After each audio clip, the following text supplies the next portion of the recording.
An inmate of a relief camp was found dead with a bullet injury on his head early in the morning day in Waithou area of Thoubal district. The victim has been identified as Irom Chingkai Nganba, 28, son of Irom Brojin, a resident of Sugnu, Tangjing, Kunau, Maningleikai, presently staying at the Thangmaiban Thingel relief camp, Imphal West.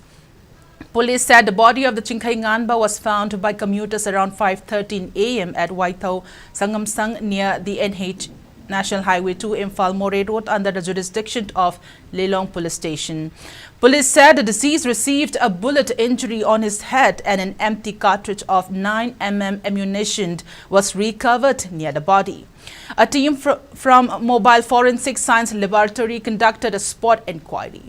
The body is kept at the Jennings mortuary for post-mortem. Police registered a case in connection with the incident.